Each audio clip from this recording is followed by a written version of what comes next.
sampai ayat yang ke-14, tetapi hanya saya membaca dari ayat 1 sampai ayat yang ke-6. Karena apabila kita belajar dari bahagian ini semua, cukup lebar dan panjang. Tapi apa yang saya mau sampaikan kepada kita hari ini, saya hanya fokus kepada ayat 6 saja, satu ayat saja. Itu sebabnya saya baca dari ayat 1 sampai ayat yang ke-6. Yohanes pasal 21 ayat 1 sampai ayat yang ke-14, tapi saya baca dari ayat 1 sampai ayat yang ke-6 di dalam terjemahan bahasa Malaysia yang berkata demikian. Yesus menampakkan diri kepada 7 orang pengikutnya. Setelah itu Yesus menampakkan diri sekali lagi kepada pengikut-pengikutnya di Tasik Tiberias. Beginilah peristiwa itu berlaku. Simon Petrus, Thomas yang disebut si kembar, Nathanael yang berasal dari Kana di Galilea, anak-anak Zebedius, dan 2 orang pengikut Yesus yang lain sedang berkumpul. Simon Petrus berkata kepada mereka, "Aku hendak pergi menjala ikan." Mereka berkata kepadanya, "Kami ikut." Oleh itu mereka menaiki perahu lalu bertolak. Tetapi sepanjang malam itu mereka tidak mendapat seekor ikan pun. Apabila matahari terbit, Yesus berdiri di pantai, tetapi mereka tidak tahu bahwa Dia Yesus. Kemudian Yesus bertanya kepada mereka, "Hai kawan-kawan, adakah kamu mendapat ikan?" "Tidak, seekor pun tidak," jawab mereka.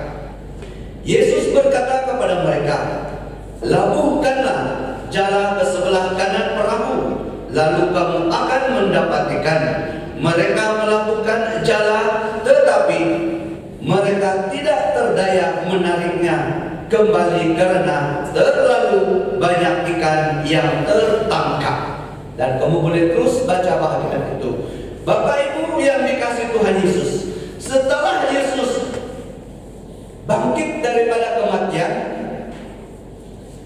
dan Dia berjalan menampakkan diri kepada murid-muridnya, dan Dia ambil silakan kedua anak-anak sekolahnya. Jadi Bang Pekak sini banyak kurang apa pembacaan firman Tuhan tahu ini adalah kali yang ketiga Yesus menampakkan dirinya kepada murid-muridnya. Jadi banyak pembacaan ini kerana beda Yesus nak dipanpat dengan budak-budak pengendap labah, bang terpuluh lagu pengendap labahnya apa, bang budak-budak laki dan mayaknya apa, pasal pengen nanti. Nah Tuhan Yesus dipa. Jadi nanya pun ditelur dipa. Nah cukup masa ini ada muda mayak Tuhan itu melayani bulan mulut. Ya mau kerana Tuhan Yesus nanti, nah yang di dengan anda. Nah burun ini dengan apa? Jadi secara manusia memang mereka merasa putus asa. Oh guru tiada ada sudah. Nah anak biar 2 tahun ini pak. Nah api guru ini pun anak biar 2 tahun ini pak. Jadi anak lu pun tahu pak. Bang cakap Petrus ini dia ini adalah hero di dalam bahagian ini. Buat anak kalau sudah Tuhan Yesus dan ini duduk murid. Nah kalau dunia menjadi bahagian ini, mereka inilah yang awal dipanggil oleh Tuhan Yesus menjadi pengikutnya.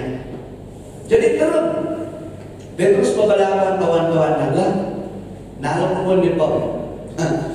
Jadi kalau kita ngelawan dan bahasa ini kayak seolah-olah untuk mengisi waktu yang kosong. Bapak sudah tahu inilah.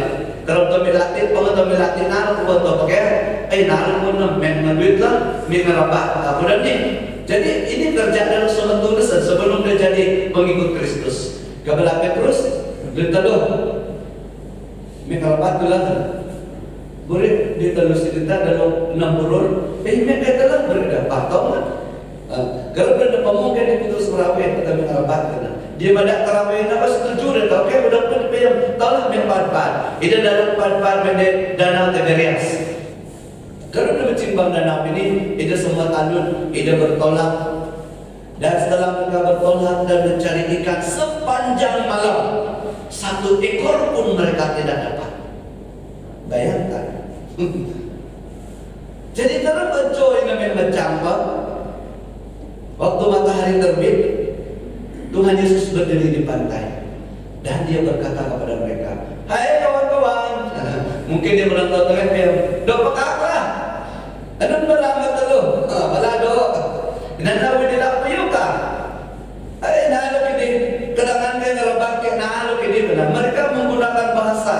biasa karena mereka tidak mengenal siapa yang berbicara kepada mereka. Nah, lebihlah kadang-kadang kan dengan batam seburur pemenahan dilapai, seburur lamit ka, burur bawah, sebulan, satu, sebulan pemenahan kalau dilapai, burin di talo. Oh, kenapa dia yang burin Tuhan Yesus kada? Nah, ada kali dari Tuhan Yesus dalam. Kayak mata lu mau buat rabat mo na pati no ano ko yun. May terjemahan mereka kira-kira 100 kaki daripada tebing. Jadi kalau dia kaki 100 meter dari tebing. Kalau kaki mungkin 300 lebih kaki ya mereka dari tebing itu. Mau buat rabat mo talo ni boleh. Pipat rabat di pati no. Kalau beda pengompat rabat kayak biasa ko yung mempat rabat lah. Bunyi lu magay pe pampak ni salin daya kami mentot guaya. Maganda rabat din ba?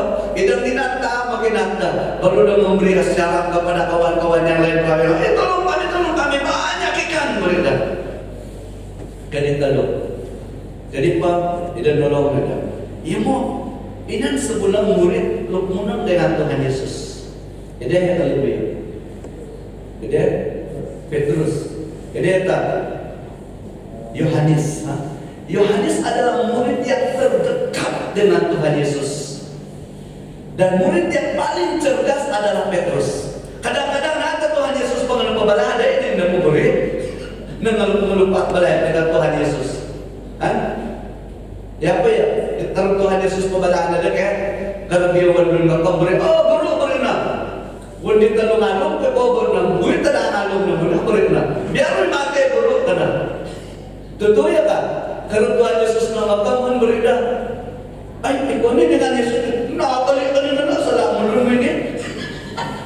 3 kali sudah dia menyangkal Kristus sebelum ayam berkokok. Bahasa agatnya, yang mau akhirnya dia adalah paling top. Nah bertobat ya Pak, udah kau baca bagian ini. Jadi lalu Yohanes ini berkata, lah, karena Tuhan ini kok, karena Yohanes, ala Petrus kuyung di depan, dia nama kayak kuyung, jubahnya dia kayak nunggu kalau narabatin, ayo lupa, lungu kayak, lungu kuyung dalam raja di depan, dia makai dia, oh bahaya Pak, kami maafkan Tuhan Yesus. Sementara yang lain itu, mereka dalam, kalau tidak mencintai. Inan lamun pengenong masam, inan rutin. Oh bayangkan, luar biasa kan? Jadi sebab inan, Yesus berkata, mungkin kalau kamu inan tak pernah terus. Jadi dalam hidup manfaat, dia mau bang cerita ini. Satu pun daripada mereka tidak berani bertanya, siapa kamu? Betul, kecuali dia memang tidak Tuhan Yesus. Nah ini mulun. Lu yang kenal perkara luar biasa selain Tuhan Yesus. Amin.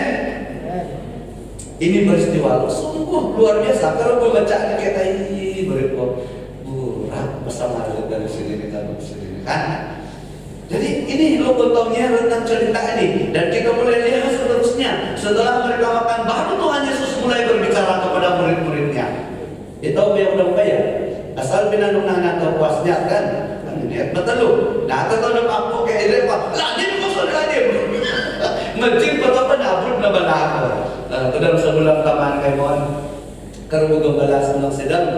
Icuk yang ngecip balas sedang. Cuk yang ngecip balas sedang. Ngecuk ngara pa saya kada katapon udah apa. Kador mer telu. Kaya do ko dari Pak Bucuy lah. Lah, tanda telu lah. Wi mereka ni nomor telu lah. Kalau kena terbau lah. On ngabat ya, sampai nak ngabat tidak pakai. Dia bakal pun menggoda raja. Nomor kada tahu dia mau ni apa. Nak beri kalau dia. Nak pun beri apa. Nomor kada tahu dia sudah ada tahu belum nampak. Lu dia baru tahu. Tapi Tuhan Yesus naya. Ia ni maha dokumen mereka makan sama-sama sampai kenyang. Setelah itu baru Tuhan Yesus mulai berbicara kepada murid. Karena dia mau memulihkan mereka semula. Karena mereka sudah tidak ada harapan lagi dalam hidup mereka. Dan Tuhan mau memulihkan mereka. Lalu dia bertanya kepada Petrus 3 kali. Petrus, mau aku dekoka? Guru udah kau udah benar. Mawar menonton, mau kedang dia yang ngasak ke domba ini. Di tunangan Petrus, mawar apa tu kalau guru muda kau kedang belah, mawar kedang belah, mau kedang dia yang ngasak domba ini kau. Seketar kata, Petrus, mawar apa tu kalau guru mana kau malah mulun kali. Kemudian Tuhan Yesus berkata Petrus, kan sebelum Yesus datang, sangat benar di dalam dunia, mun ngatin dia mati denganmu beriman. Tapi Tuhan Yesus memperingatnya kembali. Baru Petrus sadar bahwa Tuhan ingin memulihkan dia. Kan? Jadi ini ceritanya. Tapi apa yang saya mau ingin kita lihat pada hari ini, fokus kepada ayat 6. Ayat 6. Dia berkata begini. Yesus berkata kepada mereka, lakukanlah jalan ke sebelah kanan perahu, lalu kamu akan mendapat ikan. Mereka melakukan jalan, tetapi mereka tidak terdaya menariknya kembali karena terlalu banyak ikan yang tertangkap. Di dalam terjemahan Indonesia, tabarkanlah jalan, mempekerabat mentaludi patino anunda, muyumnya malam. Jadi melalui ayat ini saya menarik satu topik yang perlu kita renungkan supaya kita dapat mengupas bagian ini, yaitu mujizat itu masih ada. Mujizat itu masih ada. Amin.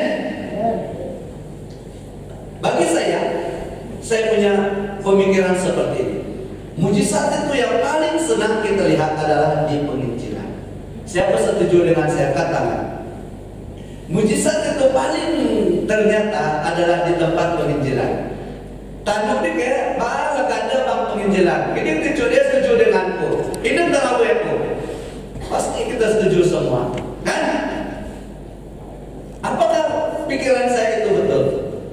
Asal diri saya salah omong kata. Kan? Itu pemikiran saya dulu. Kenapa? Karena tempat itu mereka tidak percaya Tuhan, pasti Tuhan buat mujizat untuk mereka. Itu kata kita. Tetapi mujizat yang perlu kita lihat di sana, orang sembuh dari penyakit, kan? Sebenarnya banyak sekali mujizat yang Tuhan lakukan dalam hidup kita setelah kita percaya Tuhan Yesus. Namun kita tidak sadar dan kita tidak memahami apa itu mujizat. Setelah saya sadar dan memahami kebenaran firman Tuhan, rupanya setelah saya percaya Tuhan Yesus, banyak mujizat yang Tuhan lakukan dalam hidup saya. Setuju? Setuju. Angkat tangan. Setuju. Amin. Kalau tidak seperti itu, sia-sialah pengubah lagu yang katakan, ketika ku percaya mujizat itu nyata, kan? Kalau Nabi yang betul ya, mau mulai nanti di sini. Kenapa dia kalang lagu itu? Karena benar pada waktu dia sudah percaya, baru dia sadar bahwa mujizat Allah itu terjadi di dalam hidupnya. Sebelum dia percaya, dia tidak tahu apa itu mujizat. Betul? Sebelum percaya Tuhan Yesus, saudara tidak tahu apa itu mujizat. Tetapi setelah kita percaya Tuhan Yesus, kita mengetahui mujizat demi mujizat di dalam hidup kita. Cuman kita tidak paham apa itu mujizat. Saya mengambil beberapa contoh supaya kita paham hari ini apa itu mujizat. Menurut saya, saudara sehat sampai hari ini itu adalah mujizat. Amin. Dari sejak lahir saudara sampai hari ini, walaupun Anda pernah sakit, walaupun Anda pernah jatuh, tetapi saudara hadir hari ini, itu adalah mujizat. Mujizat. Apalagi saudara bebas daripada malapetaka, itu juga adalah mujizat. Saya 3 kali accident ikut kereta, ikut motor 1 kali, dan saya masih ada. Itu adalah mujizat. Saudara boleh makan, berkelimpahan setiap hari dan tidak pernah kehabisan. Itu adalah mujizat. Apakah kamu pernah berpikir semuanya ini adalah mujizat? Pasti tahu nang ngarawe, ekomnya kuman ani dan tidak join nang mujizat, kan? Tapi ingat, perempuan janda yang di Sarafat, segenggam tepung dan sedikit minyak dibuli-buli, mereka boleh makan selama 3 tahun 6 bulan. Itu adalah mujizat. Saudara boleh makan sejak lahir sampai hari ini. Itu adalah mujizat.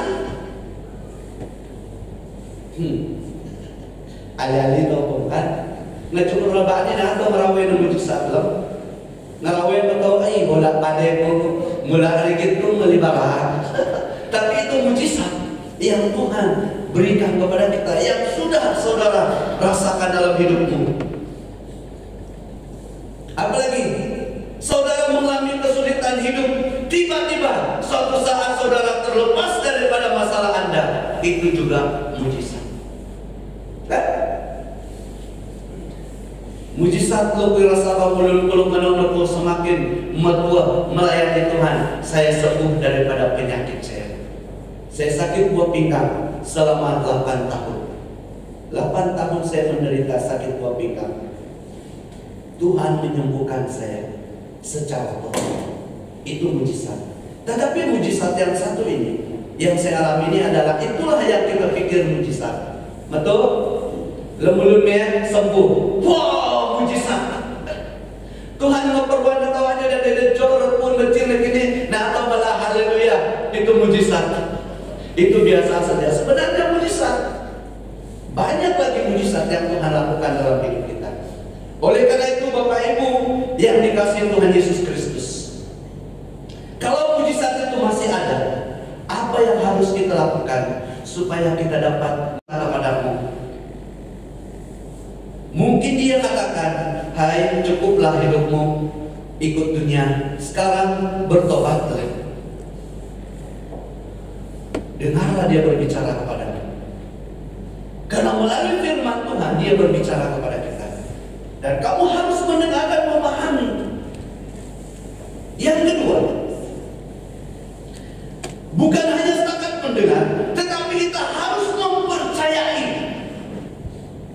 apa yang kita dengar. Kurang tahu memahami, meneliti dan memahami, dan tidak mempercayai sia-sia. Jadi waktu kita mendengar dan kita paham, kita harus percaya apa yang dikatakan kepada kita. Ini sangat penting. Kita percaya karena kita dapat mendengar dan memahami. Kalau kita tidak memahami, mungkin sulit untuk kita percaya. Hanya orang yang memahami itu dapat percaya. Jadi kita harus memahami suara itu, lalu kita percaya. Percaya kepada siapa? Percaya kepada orang yang menyampaikannya. Sekarang kamu mendengar firman Tuhan. Apa kata firman Tuhan kepadamu hari ini? Dengar dan pahami dan percayalah bahwa Allah akan melakukan perkara yang besar dalam hidupmu melalui firman yang telah disampaikan kepadamu. Mendengar dan percaya. Kita melihat murid Tuhan Yesus ini, mereka ini adalah ahli ataupun pakar untuk menangkap ikan. Mereka tidak membantah satu kata perkataan pun, walaupun mereka ahlinya. Asal gue pilih di Tuhan Yesus ngeceklah bapak terbat matulun nepatin walun menake. Pasti yung pabala. Konon kalit mo. Kalit mo kayo ni nulun makabak ko lang kayo ni. Anak buwag ko lang kayo ni. Lun biasa makabak kayo ni, mulun makabak kayo ni. Bahkan mengajar kadawan nelayan nam, udah kapal penglawin. Mana boleh ajar mereka kan? Mereka lebih tahu, lebih mahir menangkap ikan dari kita. Karena mereka itulah kerjanya. Jadi Petrus mereka ini sebenarnya itu kerja mereka sebelum mereka menjadi pengikut Kristus. Itu Tuhan Yesus katakan, mari percaya, aku jadikan kamu penjala manusia. Dulu kamu penjala ikan, sekarang saya mau bawa kamu menjadi penjala manusia. Dan mereka tidak membantah sepatah pun perkataan.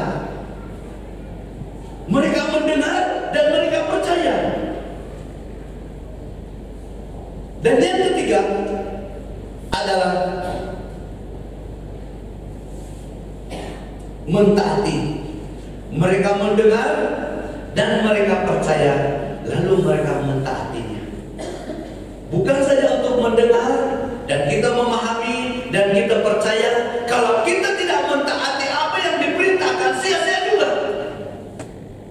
Harus kita mentaatinya. Ya?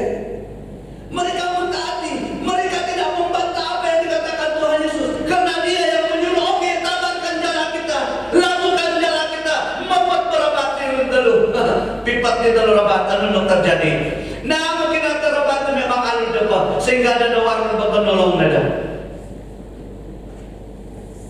Jadi apabila kita mau mujizat Tuhan itu terjadi dalam hidup kita, dengar suara Tuhan dan percayalah kepada suara itu, sesuai dengan apa yang engkau dengar, dan taatilah firman itu. Dan yang keempat, lakukanlah, bertindak. Kalau engkau sudah mendengar dan engkau memahaminya dan engkau mentaatinya, kamu harus melakukannya dalam hidup. Baru engkau melihat mujizat Tuhan dalam hidup. Amin. Kalau kamu hanya setakat mendengar, yang saya paham itu iguru madatayo paham kayak punya do kada iguru kali punya menci ko rumah, nah aku percaya kalau tidak menci ko di rumah, tambah lagi ko na mentaati, artinya kamu tidak mau melakukan. Saya tahu juga itu, tapi bahasa sama ya deh. Kan itu bertentangan dengan kehendak saya lah. Contohnya pada hari ini, contoh saja pagi kita harus pergi sembahyang. Betul betul ke Allah para cepat teman. Kan contoh lah udah dah. Ataupun baru rukuk. Kamu memahami, tetapi tidak mentaatinya, apalagi tidak melakukannya, sia-sialah. Kalau engkau ingin mujizat itu terjadi dalam hidupmu, dengar, fahami, taati, dan lakukanlah. Amin. Bapak Tuhan, kita telah mendengar firman Tuhan dan kita sudah mempercayai apa yang telah dikatakan Tuhan, dan kita mentaati apa yang Tuhan nyatakan kepada kita. Pada hari Jumat 23 hari bulan, kita melakukan apa yang Tuhan nyatakan dalam hidup kita. Kita harus melakukan.